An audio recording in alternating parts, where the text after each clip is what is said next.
नमस्कार दोस्तों, एक बार फिर से आप सभी का मैं बहुत बहुत स्वागत करता हूं हमारे इस नए वीडियो में। दोस्तों, एक बहुत बड़ा मुद्दा है बुलडोज़र का, और सुप्रीम कोर्ट से बुलडोज़र को लेकर दोस्तों एक बहुत बड़ी खबर सामने आई। रात भरी खबर है, सुप्रीम कोर्ट की तरफ से खुशखबरी आ गई है कि अब बुलडोज़र नहीं चलेगा।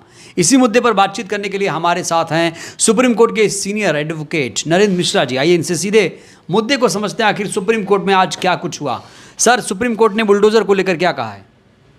सुप्रीम कोर्ट ने बोला है कि बिना प्रोसीडिंग को फॉलो किए हुए, बिना जस्टिस जो भी हमारा कोर्ट का प्रैक्टिस होता है उसको बिना फॉलो किए हुए, ये स्टेट गवर्नमेंट के पास कैसे पावर मिल गया कि वो बुलडोज़र चला देगा, पहला पॉइंट। दूसरा, कोर्ट ने यह भी बोला है कि सस्पेंस के आधार पर किसी का घर नहीं गिराया जा सकता है। किसी भी व्यक्ति के ऊपर डाउट का एलिगेशन लगा दीजिए, आप 302 का अपराध कायम कर दीजिए, उसके ऊपर 307 का कर दीजिए, किसी भी तरह का एलिगेशंस आप कर दीजिए, उसके बाद आप उसका घर गिरा दीजिए। फिर इसके साथ में तुषार मेहता और जो हमारे भारत देश के जो गवर्नमेंट सॉलिसिटर्स जनरल्स थे, उन लोगों ने बोला कि ये सारे लोग विक्टिम्स हैं, इसलिए हमने ऐसा किया है। तो कोर्ट ने सीधा सीधा बोला कि आपने कोई प्रोसेस फॉलो किया है क्या। अब हम लोग अपनी दलीलों पर बात करना चाहते हैं कि हम लोगों की प्रैक्टिस क्या है। ये इस केस में हम लोगों की तरफ से बहुत सारे लोग प्रेजेंट हुए, पर सबसे बड़ी बात है आप लोगों के देश के सामने, पूरी जनता के सामने मैं कहना चाहता हूँ।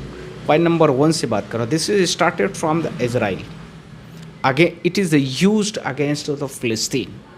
इजराइल में शुरू किया गया और फिलिस्तीनों के अगेंस्ट में पहली बार यूज किया गया था। Second, bulldozer in 2017 it is started in Uttar Pradesh. Hindi में हाँ। ये उत्तर प्रदेश में ये पहली बार बुलडोजर्स को लागू किया गया है। पर ये जो था पहले ही शुरुआत में रोड को साफ में मान लो कुछ छोटा मोटा काम है उसके लिए होता था, पर धीरे धीरे इसका व्यापक स्तर बढ़ाते गए और फिर FIR में यूज किया गया।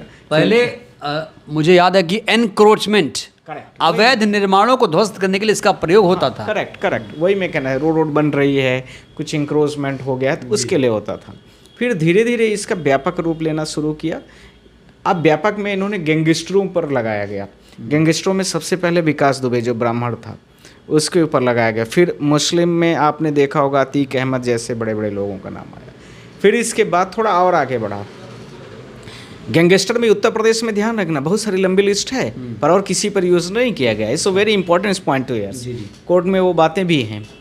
अब इसके बाद सेकंड पार्ट में आइए। इसी को देखते हुए उत्तर प्रदेश का नाम जो हुआ बुलडोजर बाबा के नाम से फेमस हो गया। अब इसकी ग्रेविटी इतनी हुई कि लोगों में एक्साइटमेंट काफ़ी बढ़ा, और वोट लेने के लिए गवर्नमेंट ने जो करंट रूलिंग पार्टीज थी उसको लेने के लिए इसमें काफ़ी भरसक कोशिश किया और इसका खूब भरपूर उपयोग किया, कुछ दलितों के अगेंस्ट में और कुछ मुस्लिमों के अगेंस्ट में। अब इसका देखता जीता जागता उदाहरण मध्य प्रदेश में भी छाने लगा। मध्य प्रदेश में बुलडोजर मामा बन गए। हम रीवा से बिलोंग करते हैं, हमारे डिस्ट्रिक्ट के जस्ट बाजू में शहडोल डिस्ट्रिक्ट है, वहाँ बहुत बड़े लेवल से हुआ। खरगोन का उदाहरण देखिए, भोपाल का उदाहरण देखिए, और अभी लेटेस्ट जो उदाहरण है वो छतरपुर का देख लीजिए जो 10 से 15 दिन के अंदर का है। ऐसे बहुत सारे पूरे मध्य प्रदेश में हैं। इसका सेकंड ग्राउंड था।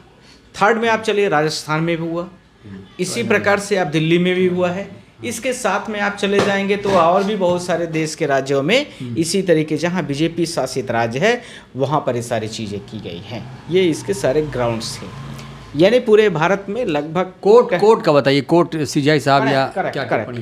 अब जस्टिस गवई साहब ने यह बोला, पॉइंट नंबर 1 मैं आप लोगों को बोलना चाहता हूँ। उन्होंने बोला कि विदाउट कोर्ट की प्रोसीडिंग को फॉलो किए हुए आप कैसे इस काम को कर सकते हैं। किसी भी व्यक्ति को डेमोक्रेसी में यह पावर नहीं दिया गया, किसी इन्वेस्टिगेशन एजेंसीज को यह पावर नहीं है, किसी भी प्रोसिक्यूशंस को यह पावर नहीं है कि वह प्रोसिक्यूशंस किसी भी व्यक्ति का जस्टिस तय कर दे, यानी उसको हैंग कर दे, उसके घर को गिरा दे, इस तरीके खासकर क्रिमिनल ऑफेंसेस पर। यह नहीं है, ये कोर्ट कहती है। Point number 1। पॉइंट नंबर 2, इसी के साथ में आप लोगों से मैं बोलना चाहता हूँ 1,50,000 घर, लगभग 1,50,000 से ऊपर हो गए हैं, मोटा मोटा डेटा है। इतने घरों को इन लोगों ने जो बीजेपी गवर्नमेंट्स थी जहाँ थी, और भी राज्यों में हो सकता है कुछ और भी पार्टीज़ की गवर्नमेंट रही हो, पर बहुतायत तरीके से देखा जाए तो बीजेपी गवर्नमेंट शासित वाले राज्यों में सबसे ज़्यादा घर गिराने के केसेस आए हैं।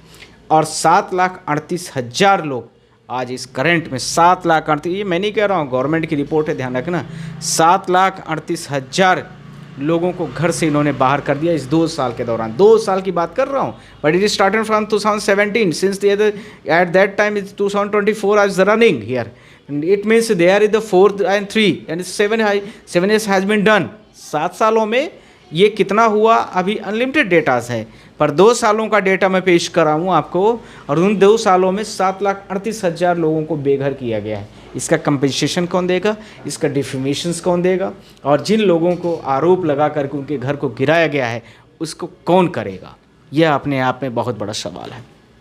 साथ ही पैरेलली इसके अब कॉन्स्टिट्यूशंस का जो आर्टिकल 14 है उसका कोई रोल ही नहीं बचता है, कॉन्स्टिट्यूशन का आर्टिकल जो 19 है उसका कोई रोल ही नहीं बचता, कॉन्स्टिट्यूशन का आर्टिकल जो 21 है उसका कोई रोल ही नहीं बचता, तो फिर क्या बचता है?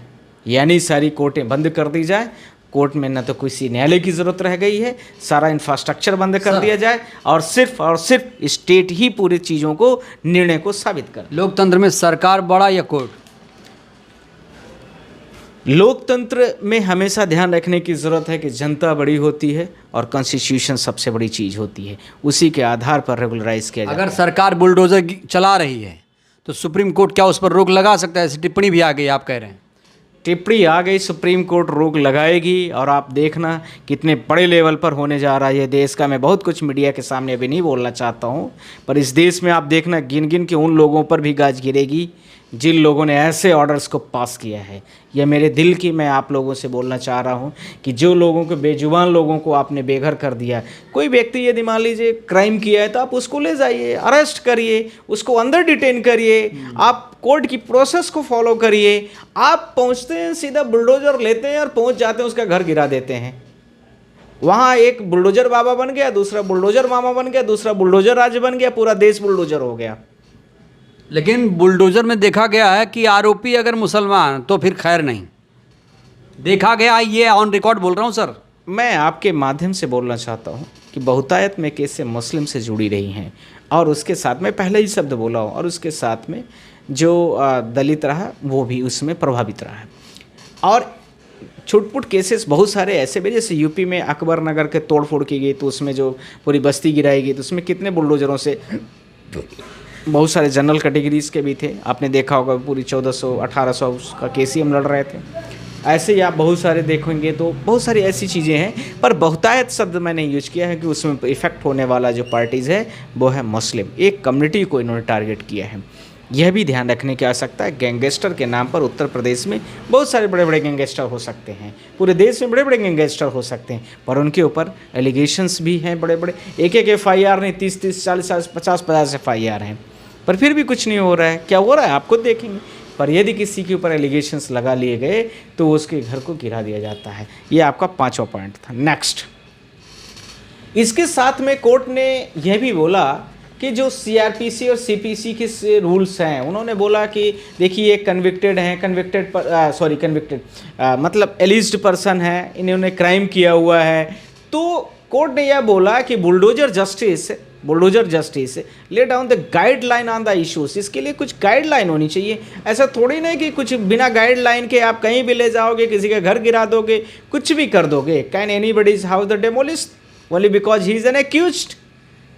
आप तो किसी का घर गिरा सकते हो। तो ऐसे तो भारत देश में करोड़ों केसेस चल रहे हैं, गलत तो नहीं गया, तो करोड़ों घर आप गिरा दो, पूरा देश घर विहीन हो जाएगा, आपका बुलडोजर मामा एक बन जाएगा, एक बुलडोजर बाबा बन जाएगा, और पूरा देश बुलडोजर वाला कंट्री कहलाएगा। जैसे इजराइल, सोमालिया वगैरह कहे जाते हैं, उसी कैटेगरी में आप आ चुके हैं। Because there is no loss, because there is no justice, because there is no natural justice, there is nothing to happen here. तो ये सारी कोर्टों के साथ कोर्ट ने यह भी बोला इसके साथ में ऑल स्टेट आर्स। ये क्यों हो रहा है कि बीजेपी शासित ही राज्य ज़्यादातर आ रहे हैं इसमें, तो इसमें बीजेपी शासित में सबसे टॉप पर यूपी है जिसने शुरुआत किया, फिर सेकंड लार्जेस्ट में मध्य प्रदेश आ रहा है, फिर इसके साथ में जो अभी करंट में पहले बुलडोजर मामा था, अब बुलडोजर यादव जी आ गए, यानी मोहन यादव जी जो वहाँ के चीफ मिनिस्टर हैं। ये इंटेंसिव जो कैंपेन की जा रही है, पॉलिटिक्स जो आप ऑर्डर पास कर रहे हो, बुलडोजर कल्चर कब खत्म होगा? मैंने आपसे कल भी प्रॉमिस किया था कि 1 महीने का टाइम दीजिए। मैंने कल बोला था आपसे मीडिया के सामने, आपके मीडिया चैनल के माध्यम से मैंने बोला था कि 1 महीने का मुझे टाइम दो, मैं इसको रोकूंगा। और आज वह दिन आ गया था जिसमें सारे आर्गूमेंट शुरू हो गए। नेशनल कैपिटल का रीज़न है, आप देखिए भारत देश में नेशनल कैपिटल भी है, वहाँ पर भी यही चल रहा है। इसी के साथ हरियाणा देखिए, आप आसाम देखिए, भारत देश में व्यापक लेवल पर चारों तरफ से फैल चुका है। यानी नियम कानून संवैधानिक जैसी कोई भी संस्था कुछ भी नहीं दिख सर रही एक है। बात बताइए, अगर सीजीआई साहब इस मामले पे एक स्वतः संज्ञान लेते हुए एक सर्कुलर जारी कर दें, सुनो सुनो राज्य सरकारों, अब आज से बुलडोज़र नहीं, क्या ऐसा हो सकता है? होगा तो क्या होगा? मैं आपके माध्यम से बोलना चाहता हूँ कि पूरे देश में कोई भी व्यक्ति यदि बुलडोजर चलाने की यदि चलाती है कोई भी गवर्नमेंट, तो उसका परमिशन जुडिशियल से होगा। जुडिशियल में चाहे लोकल लेवल पर हो या डिस्ट्रिक्ट लेवल पर हो या हाई कोर्ट से हो, उसका परमिशन वो देगा और उसके परमिशन के बाद ही किसी के घर को गिराया जाएगा। पहली बात, सरकार का काम है बनाना ना गिराना कोई चीज़। करेक्ट। दूसरा, बहुत सारे बैंकों ने बोला कि मुझसे किसी व्यक्ति ने लोन लिया और उसका बुलडोजर बाबा के नाम से पहुंचा, कोई बुलडोजर से घर गिरा दिया, तब उस लोन को कैसे कौन देगा? बैंक खुद भरेगा या फिर जिसका घर गिरा दिया गया आपके माध्यम से वो करेगा? ये ऐसे इश्यूज बहुत आए हैं। सेकंड, कोई भी व्यक्ति यदि मान ली एक्यूज्ड है, एलिज्ड है, ट्रायल कोर्ट में उसको इनोसेंट घोषित कर दिया गया, अब उसका घर कौन देगा? पहला प्रश्न उठ रहा है। दूसरा प्रश्न उठ रहा है, उसके घर के लोग जो कई सालों से रोड में सड़क में घूम रहे हैं, उनको कौन छत दिया होगा? उनका समय खराब किया गया, उन घर के लोगों को क्यों पीड़ित किया गया आपके माध्यम से? ये तो गुंडा राज हो गया। ये कैसे संभव है? मैं आपके माध्यम से बोलना चाहता हूँ, पूरे देश के लोगों को बोल रहा हूँ, ऐसी गवर्नमेंट थोड़ी चाहिए हमें गवर्नमेंट वो चाहिए जो सुदृढ़ और पूरी तरीके से कानूनी व्यवस्था से सबके लिए बराबर हो, जो equality is the before law सबको दिखाए, ऐसी सरकार चाहिए। कोर्ट ने सारी चीज़ों पर बोला है जी। ठीक है सर, तो आपने सुना, बहुत राहत भरी खबर है सुप्रीम कोर्ट से। हालांकि लड़ाई अभी यहीं रुकने वाली नहीं है, लड़ाई अभी थोड़ा सा लंबी चल सकती है। ये मैटर चला गया है सुप्रीम कोर्ट के सामने। सर कह रहे हैं कि सुप्रीम कोर्ट में मैटर लग चुका है और कुछ दिनों में एक बहुत बड़ा सर्कुलर या आदेश निर्देश जारी होगा। उसके बाद बुलडोज़र का जो जस्टिस है, बुलडोज़र जस्टिस, ये ख़त्म हो जाएगा। ये कल्चर संविधान के खिलाफ है। बहरहाल इस वीडियो में इतना ही। इस वीडियो को लेकर आप लोगों की क्या प्रतिक्रिया, अपनी प्रतिक्रिया आप लोग भी दीजिए। क्या बुलडोज़र का न्याय आप लोग सही मानते हैं? प्रतिक्रिया दीजिएगा ज़रूर। धन्यवाद।